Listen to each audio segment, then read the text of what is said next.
Assalomu alaykum aziz obunachilar. Chiroyli fasonda ko'ylak tikamiz. Ko'krak aylanasi 80 cm bo'lgan qizimiz uchun birinchi orqasidan boshlaymiz bichishni. Kerakli miqdorda hisob-kitob qilib matoni buklab olganmiz. Matoyimiz bo'rsli bo'lganligi uchun bir taraflama qilib bichiladi. E'tibor berasiz albatta. Endi ko'pchilik biladi, ko'p tikuvchi qizlarimiz. Mana hamma o'lchamlarini yozib qo'ydim. 80 ko'krak aylanali qizlarimiz uchun mana shu razmerda tikib kiydirsangiz bo'ladi. Tor emas, keng, juda ham katta keng emas. Mana shu holatda o'sha yozuvlarini, o'sha o'lchamlarini qo'ydim. Uyda o'tirgan qizlarimiz o'zlari tikib kiyishni xohlashadi yoki qizlariga tikib berishni xohlashadi. Fason juda ham chiroyli. Hozirgi urfda oldilariga chiroyli bezatishlar berishingiz mumkin. Xohlang to'r, xohlaganingizcha. Biz klientimiz unaqa juda bezakli kiyish xohlamadilar. Kelinlarimiz uchun juda ham masalan toshli qilib bezatishingiz mumkin. Har kimni har xil holati. Mana orqasini bichib oldik. Endi orqasi yordamida oldini bichib olamiz. Ko'krak balandligidan pastroqda turadi bu. Etagi alohida zborkali etak qo'shib tikamiz. Shunaqa fason. Mana o'z-o'zini hozir o'sha orqa tarafini chizib oldim. Eng oson usulda hozir ko'rsatib o'tyapman. Faqat hozir farqlanishlariga men yozib o'taman. Orqadan farq qiladigan qayeri bo'lsa, masalan, oldi ochilishi, proymada farq qiladi. Mana yelkadan 1 cm pastroqqa tushib oldim. Shu o'zgarishlar oldiniki. Juda ham oson va chiroyli fason. Hozir mana 1 cm salmini pastga tushirdim oldi ochilishini. Chiroyli aylana shakl berib qirqib olamiz. Endi u aylana shakl berish hamma ham biladi. Oldi o'rtasini ham belgilab o'tdim. Etak burmalarini chiroyli o'rnatishda bizga foyda bo'ladi. Mana o'rtasini belgilab qo'yamiz. Orqa kaketkinikini ham belgilab qo'yamiz. Bu ko'krakdan pastroqda bo'ladi bu kaketkimiz. Mana sirazi lozim emas, bu shim. Buni ham orada o'sha ko'rsatib o'tib ketaman. Materialni bir enidan etak olsangiz ham bo'ladi bemalol. Umumiy bo'y uzunligidan kaketkini ayirib olasizda, necha ko'ylak uzunligi olingan bo'lsa, o'shani olib olasiz. Endi shimimiz, bo'ksa aylanamizni ham aytib o'tib ketaman. Endi hammani bo'ksasi har xil, bo'ksa razmer. Bu qizimizda 92 bo'ksa aylana edi. Mana shu razmerda lop-loyiq tushdi. Har birini yozib qo'ydim. Mana shu ko'ylak shimda eng oson usulda birinchi o'rganuvchilar uchun yozib o'tyapman. Bu shimimiz asosan bo'ksa aylana va bo'y uzunlikdan olingan. O'sha razmer bo'yicha. Bo'y uzunlik 102 cm rezinka qo'yganimiz uchun 2 cm qo'shib oldim. Chiroyli o'sha fason berib oldim. Ichiga mana e'tibor bering, tekis keng shalvar holatda. Hamma razmerlarni yozib qo'ydim. Bo'ksa aylanasi 92 cm qizlarimiz uchun xuddi shu holatda tiksangiz bemalol chiqadi. Eng oson usulda ko'rsatdim. Orqa-yu oldini bir xil olingan holatda. Buklov, to'r buklov oldi men o'sha bichayotgan taraf o'sha ikkala qavati ham buklovda turibdi. Yoni choksiz demoqchiman, ya'ni ikkala yonda ham chok yo'q bo'ladi. Juda ham chiroyli chiqadi.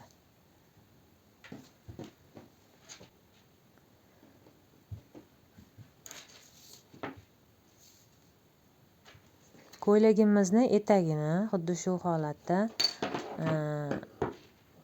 bichib olamiz. To'liq en 1,5 metr enni olsangiz bo'ladi. 60 santimetr uzunlikda etakni uzunligini olyapman. Umumiy o'sha klientdan o'lchangan bo'y uzunligidan koketka uzunligini oldim, ayirib.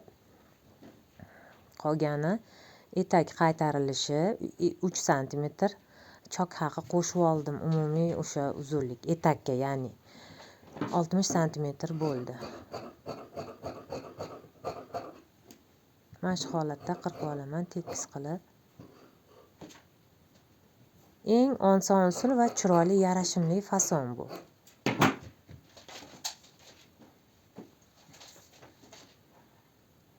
Yengini bichib olamiz ko'ylagimizni.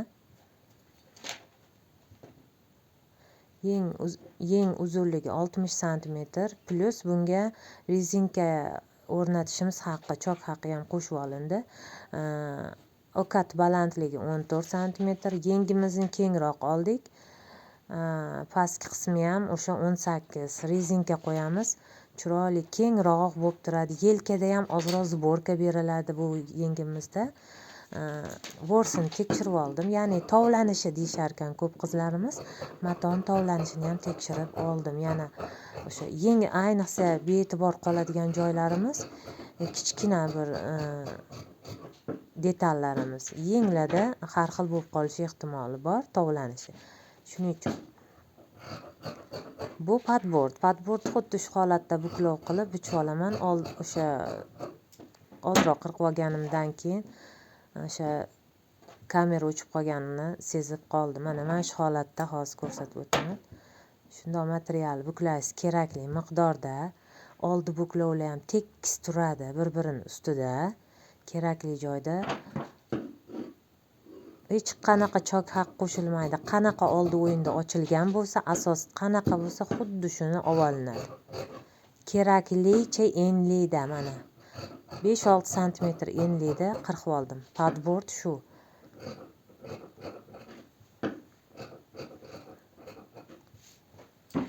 Mana tayyor.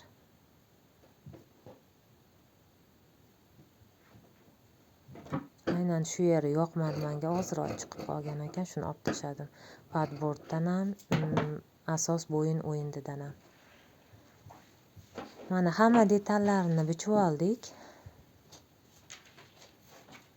Shim, ko'ylak, yeng hammasini. Padbordlarimizni frizelin yopishtirib overlock qilib oldik. Mana o'rta sentrga qo'yamiz. Nasichka bilan belgilab olganman. Shuni tikishni boshlaymiz. Mana mato bo'rslik bo'lgani uchun bir-birini surib yoradi.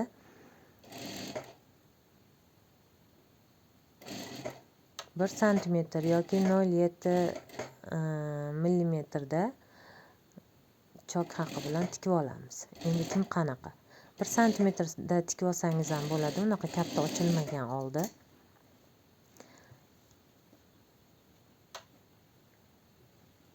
Sirasi mana orqa oldini chiroyli qilib o'rnatib o'z-o'ziga. Ba'zi bir matolar frizelin yopishtirganda ham cho'zilib, asos bo'yin o'yinda ochilganlarga nisbatan o'zgaradi. Shuning uchun iloji boricha asosdan kelib chiqqan holatda padbordlar o'zgarmasligi kerak. Cho'zib, masalan, dazmol o'sha frizelin yopishtirishdan oldin cho'zib yormaslik shart. Mana qachi uchida chokka yetkazmasdan, chokka 1-2 millimetr qolganda kesib kemtik berib qo'yamiz. Sababi chiroyli bo'yin aylanalarimiz yotib berishi uchun. Padbord tarafga qaratib, chokimizni, orqa chokni padbord tarafga yotqizib, padbordga chok beramiz, asosga emas. E'tibor bering. Padbordga chok beriladi. 0,1 chok haqida tikiladi. Mana. Sirazi yotdi, mana dazmol qilganim yo'q. Hammasi texnikasi, tikish texnikasiga e'tiborli bo'lsak, chiroyli chiqadi, o'zimiz ham qiynalmaymiz. Ba'zi bir matolarda ozroq shoshib qolamiz yokida o'zimiz e'tibor qilmasdan tikib qo'yadigan bo'lsak, shu oldi o'yindilar ham burma bilan yotib qoladi. kemtik berishda ham o'sha chok haqi berishda ham chiroyli tikilsa sразу o'z-o'zidan yotaveradi. Mana bularni chiroyli qilib dazmol qilib olamiz. Hozir bunda yengimizni tikib olamiz. Yengimizni har doim proymaga nisbatan yoki yuqori bilakka nisbatan o'lchamda olib bichar edik. Hozir biz o'sha proyma va bilak aylanaga qo'shimcha sifatida oldik. E'tibor bergan bo'lsangiz, proymani 20 sm olgan taqdirimizda ham biz yengni bilak aylanasini 1-2 sm qo'shib oldik. Sababi yelkaga zborka tushadi, burma tushadi.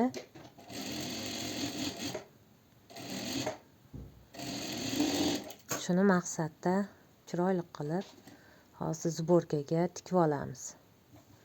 Tikib olib shu chokni zborkaga terib olamiz.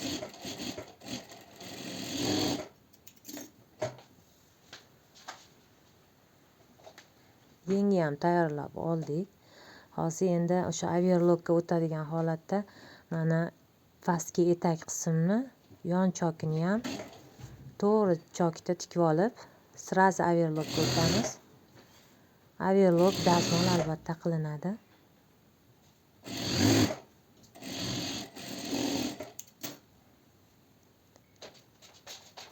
Mana dazmol qilib oldim chiroyli qilib. Endi mana podbor. Bu ham bir oson turi, juda ham oson. Mana hammasini bir-biriga moslab, iloji boricha chokka qadab, mana oldi o'yindini, orqa o'yindiga mana shu holatda buklab tikib olamiz. Worslar mana tuki bor deydi-yu, shunaqa matolar doim surilib ketadi, bir past baland bo'lib qoladi. Shuning uchun ozroq vaqtimiz ketadi. Yozlarda mazza qilib poplin, shtapl, belmandolarni mazza qilib tikkan edik. Juda gapimizga ko'nadigan matolar edi. Endi kuzda, qishda ozroq qiynalamiz. Sababi bichimda ham noto'g'ri bichmaslikka e'tibor beramiz. Tikishda ham ozroq qiyinchiligi bor. Shuning uchun ham qimmatroq tikamiz bu qishki kiyimlarni. Qishki materiallarni, ya'ni. HB shers matolarni ham tikish oson, lekin aynan shunaqa velyur, pombarxtlar, barxtlarni shunaqa qiyinroq tikish. Endi yon choklar. Juda ham tez va oson bitadi bu. Ham kiyilganda ham klient ustida ham juda ham chiroyli turadi. Bu qizimizga ham juda ham chiroyli yarashdi. Faqat o'sha qiz bola bo'lganliklari uchun internetga chiqishga ko'nmadilar. Kaltagina ko'ylakcha, bo'ylari uzungina modellarga o'xshagan qizimiz kaltagina ko'ylakcha va keng shim bo'ldi. Juda ham yarashdi. Yarashgan sari quvonasiz, ko'zingiz quvnaydi. Matoni oddiy masalan matoni tikib, kiydirib olguncha hamma tikuvchini ham ichida bir boshqacha o'y bo'ladi. Yarashganda undagi boshqacha xursandchilik, hamma mehnatingiz esdan chiqib ketadi. Eng asosiysi o'sha klientga yarashganini ko'rganingizda manda shunaqa. Mazza qilaman, qilgan mehnatlarimga rozi bo'laman. Yarashganini ko'rib. 2 qator qilib chok berib olamiz. 0,5-0,5 oraligida aylantirib, chiroyli zborka terilishi uchun. Bu etak qismi.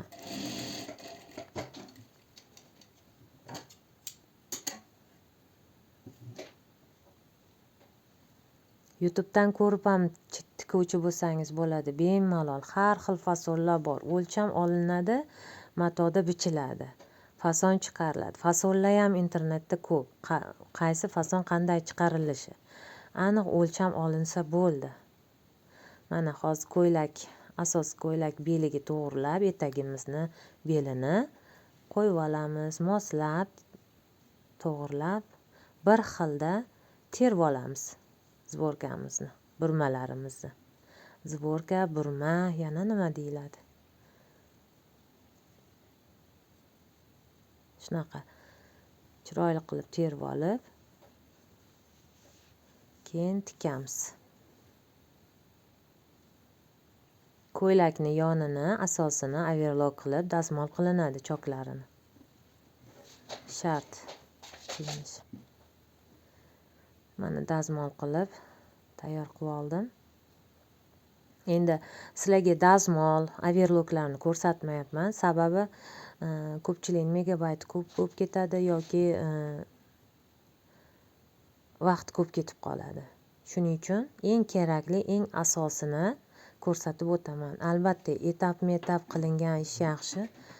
Boshki birinchi o'rganuvchi qizlarimiz uchun har bir qadam ular uchun oltinga teng. Bir vaqtlar bizga ham xuddi shunaqa holat bo'lgan. Har bir detallarini mashinani ustida tomosha qilib turardim ustozimning tepalarida. Sababi sirli joylar o'tib ketib qolmasligini xohlardim.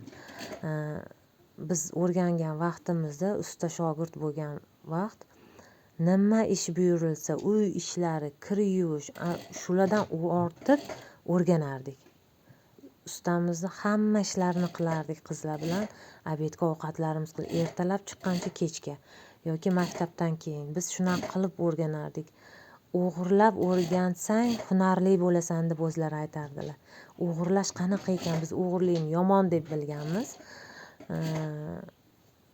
Shu o'g'irlab degani hamma ishdan ortib qiziqib o'rganish o'sha o'g'irlik hisoblanar ekan. Mana ko'ylagimizning etak qismi chiroyli chiqdi. Tayyor. Endi mana yengimizga navbat keldi. Klientda yengi ko'rganimda ham juda ham yoqdi, o'zimga ham. Na tor bo'lib qolgan, na keng bo'lib osilib qolgan proymalar joy-joyida qolibdek. Yengga burma terib olaman. Bu burma yelkani o'rta chizig'idan ikkala oldi orqa tarafiga yelkada 3-4 santimetrga terib olib o'rnatiladi burmani. Hozir to'g'rilab olaman. Yelkani o'rta chokiga qo'yib yengimizni o'rta qismini va tikishni boshlaymiz. Ko'pincha qo'ltiq chokidan boshlab tepaga qaratib tikib o'taman. Doimiy asosimiz ustida bo'ladi, lapkani ustida. Yengimiz lapkani tagida bo'ladi. 3 ta ustozim ham 3 xil o'rgatganlar. Bitta ustozim yengni albatta qo'lchoki qilib birinchi, keyin o'rnatiladi. Ustozim sirazi ikkinchi ustozim chok mashinada, uchinchi ustozim yengi tagida, asosi ustida qilib. Mana navbat yengimizning uchiga keldi. Yengimizning uchida rezinka bo'ladi. Va shuni qaytarib tikib olamiz. Albatta yeng uzunlik hamma biladi, klient xohishi bilan olingan bo'ladi. Klient xohishi bilan masalan deylik 58 olindimi, 3 santimetr chok haqiga qo'shib oldim. 57 olganimsa 3 santimetr. Tepaga bir kirib ketadi, 2 santimetr buklovda. Rezinka o'rnatganim sabab, pastki qismiga rezinka o'rnaydi yengni. Endi etagimizni ham oddiy mana shu holatda aylantirib tikib olaman. Nimaga ustidan tikasiz, tagidan emas deyishadi. Ko'pincha tagi mokini almashtirmayman ipni. Bir moslab olganimdan keyin ustini almashtirib, moslab tikib ketaman.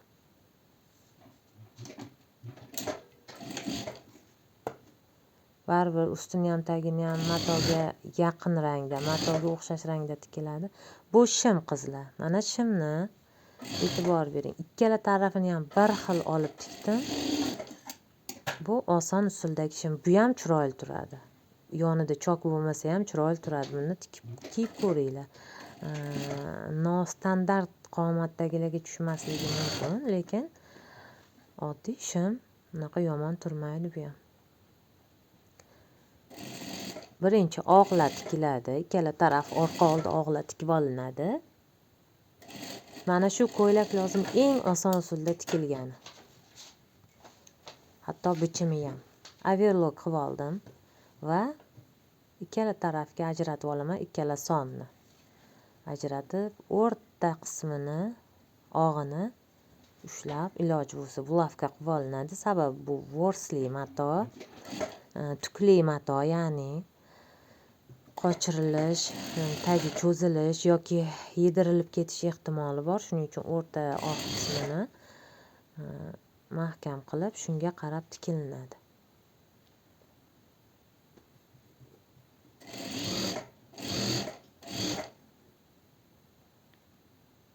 Eng oson va tez usulda chiroyli fasol. Har xil qilib kuzga tikib olsalaring ham bo'ladi, qishga ham masalan. Mazza qilib almashtirib kiyishga. Yangi kelinchaklarimiz uchun, har xil qilib kiyish uchun ham shunaqa fasollar chiroyli. Oldilarini har xil qilib bezatib olish mumkin.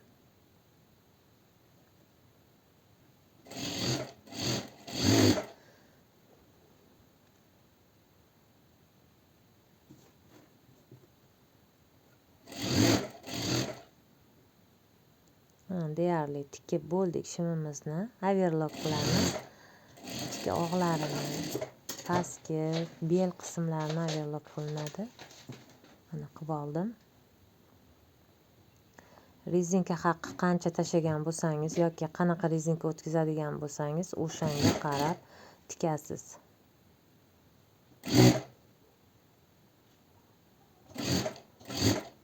ikki santimetr rezinka haqi tashaganida shuni tikib olaman men.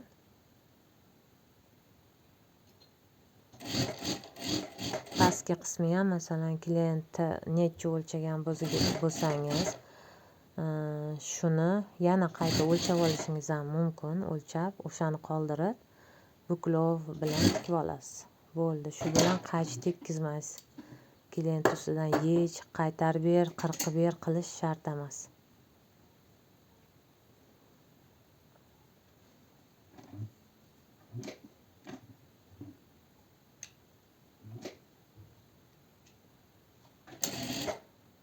Mana pastki poycha qismi ham deyarli tikilib tayyor bo'lyapti.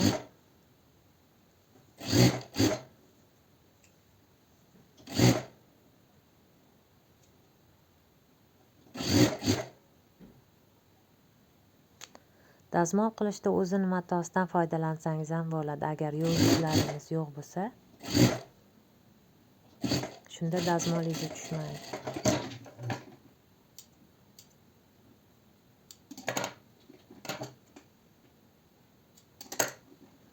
Mana tayyor shalvarimiz ham. Mana ko'rishingiz mumkin, juda ham chiroyli shim sifat chiqqan. Mana tepasiga tonika qilib kiysangiz ham bo'ladi. Og'lar tortishmaydi. Mana shu holatda. Mana ko'ylagimiz. Hech qanaqa effektsiz. Sog' bo'linglar.